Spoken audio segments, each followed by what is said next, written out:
ಹೃದಯಾಘಾತಕ್ಕೆ ಬಲಿಯಾಗ್ತಿರೋರ ಸಂಖ್ಯೆ ದಿನದಿಂದ ದಿನಕ್ಕೆ ಏರಿಕೆ ಆಗ್ತಾ ಇದೆ. ಇವತ್ತು ಕೂಡ ಹಾಸನದಲ್ಲಿ ಒಬ್ಬರು ಮೃತಪಟ್ಟಿದ್ದು ಸಾವಿನ ಸಂಖ್ಯೆ 37ಕ್ಕೆ ಏರಿಕೆಯಾಗಿದೆ. ಇವತ್ತು ಜಿಲ್ಲೆಗೆ ಭೇಟಿ ನೀಡಿದ್ದ ಉಸ್ತುವಾರಿ ಸಚಿವ ಕೆಎನ್ ರಾಜಣ್ಣ ಪ್ರತಿಯೊಬ್ಬರಿಗೂ ತಪಾಸಣೆ ನಡೆಸೋ ಬಗ್ಗೆ ಚಿಂತನೆ ಮಾಡ್ತಿರೋದಾಗಿ ತಿಳಿಸಿದ್ದಾರೆ.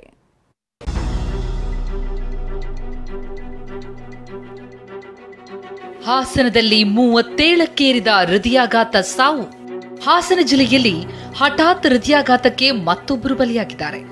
ಹೊಳೆನರಸೀಪುರದ ಕೊಂಗಲಬೀಡು ಗ್ರಾಮದಲ್ಲಿ ಗ್ರಾಮ ಪಂಚಾಯಿತಿ ಸದಸ್ಯ ಆನಂದ್ ಸಾವಿಗೀಡಾಗಿದ್ದಾರೆ.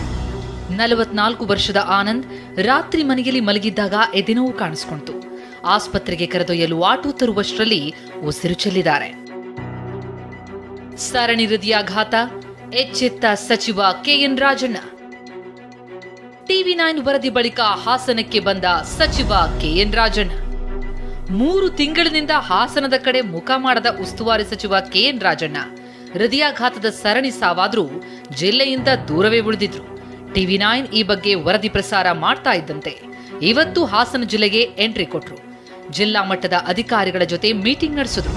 ಚನ್ನರಾಯಪಟ್ಟಣದ ಪ್ರವಾಸಿ ಮಂದಿರದಲ್ಲಿ ಸಭೆ ನಡೆಸಿ ಹೃದಯಾಘಾತದ ಮಾಹಿತಿ ಪಡ್ಕೊಂಡ್ರು. ರಾಜ್ಯದಲ್ಲಿ ಕಡ್ಡಾಯ ಹೃದಯ ತಪಾಸಣೆಗೆ ಚಿಂತನೆ ಮಾಡ್ತಾ ಇದ್ದೇವೆ, ತಜ್ಞರ ಸಲಹೆಯಂತೆ ಕ್ರಮ ಕೈಗೊಳ್ಳುತ್ತೇವೆ ಎಂದರು. ಹಾಸನದಲ್ಲಿ 15 ವರ್ಷದೊಳಗಿನ ಮಕ್ಕಳಿಗೂ ತಪಾಸಣೆ ಮಾಡಲಾಗುವುದು ಎಂದರು.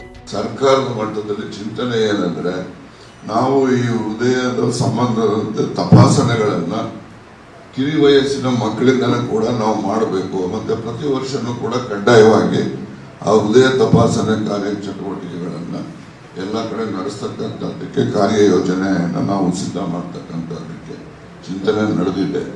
ಇನ್ನು ಚಿಕ್ಕಮಗಳೂರಿನಲ್ಲಿ ಹಾರ್ಟ್ ಅಟ್ಯಾಕ್ಗೆ 2 ಬಲಿಯಾಗಿದ್ದಾರೆ. ಮೂಡಿಗೆರೆ ತಾಲೂಕಿನ ಬೇಲಗೂಡು ಗ್ರಾಮದಲ್ಲಿ ಕೂಲಿ ಕೆಲಸ ಮಾಡ್ತಾ ಇದ್ದ 29 ವರ್ಷದ ಮೀನಾಕ್ಷಿ ಹೃದಯಾಘಾತದಿಂದ ಕೊನೆಯುಸಿರೆಳೆದಿದ್ದಾರೆ. ಬಿ ಹೊಸಳ್ಳಿಯಲ್ಲಿ 72 ವರ್ಷದ ಸುಮಿತ್ರಾ ಗೌಡ ಮನೆಯಲ್ಲೇ ಕುಸಿದು ಬಿದ್ದಿದ್ದಾರೆ. 6ವರೆಗೇನೋ ಎದೆನೋವಂತ ಅಷ್ಟೇ ಹೇಳಿದ್ರು. ಎದೆನೋವಂದ್ರೆ ಮಧ್ಯಭಾಗ ಉರಿ ಅಷ್ಟೇ, ಎದೆನೋವಲ್ಲ ಫುಲ್ಲು ಅಷ್ಟೇ ಉರಿ ಅಂತ ಹೇಳಿದ್ದಷ್ಟೇ. BP ಲೋ ಅಂತ ಅಷ್ಟೇ ಹೇಳಿದ್ರು. ಮತ್ತೆ ಜ್ವರ ಏನ್ ಪ್ರಾಬ್ಲಮ್ ಇಲ್ಲ, ಕರ್ಕೊಂಡು ಹೋಗಿ ಮನೆಗೆ ಬನ್ಕಲ್ಲು ರವಿ ಡಾಕ್ಟರ್ ಇದು ಹಾಸ್ಪಿಟ್ಲ್ ಕರ್ಕೊಂಡು ಹೋಗಿದ್ವಿ. ನಿನ್ನೆ ಎಲ್ಲ ಚೆನ್ನಾಗಿಲ್ಲ. ಅದ್ಮೇಲೆ ನಿನ್ನೆ ಸಂಜೆ ಉರಿ ಮಧ್ಯಭಾಗ ಅಷ್ಟೇ ಉರಿ ಅಂತ ಹೇಳಿ ಕರ್ಕೊಂಡು ಬಂದ್ವಿ. ರಿಲೇಟಿವ್ ಗಾಡಿಯಲ್ಲಿ ಕರ್ಕೊಂಡು ಬಂದ್ವಿ. ಅಷ್ಟೊತ್ತಿಗೆ ಅಲ್ಲಿಂದ ಬರ್ಬೇಕಾದ್ರೆ ಇಲ್ಲಿ ಡೆತ್ ಅಂತ ಇತ್ತು. ಹೃದಯಾಘಾತಕ್ಕೆ ಕೋವಿಡ್ ಲಸಿಕೆ ಕಾರಣ ಅಲ್ಲ, ಲೈಫ್ ಸ್ಟೈಲ್ ನಿಂದಲೇ ಹೃದಯಾಘಾತಗಳಾಗ್ತಾ ಇವೆ ಅಂತ ತಜ್ಞರ ವರದಿ ಹೇಳ್ತಿದೆ. ಸದ್ಯ ರಾಜ್ಯಾದ್ಯಂತ ಎಲ್ಲರಿಗೂ ಹೃದಯ ತಪಾಸಣೆ ನಡೆಸೋ ಬಗ್ಗೆ ಸರ್ಕಾರ ಚಿಂತನೆ ನಡೆಸ್ತಾ ಇದೆ. Bureau report, ಟಿವಿ9.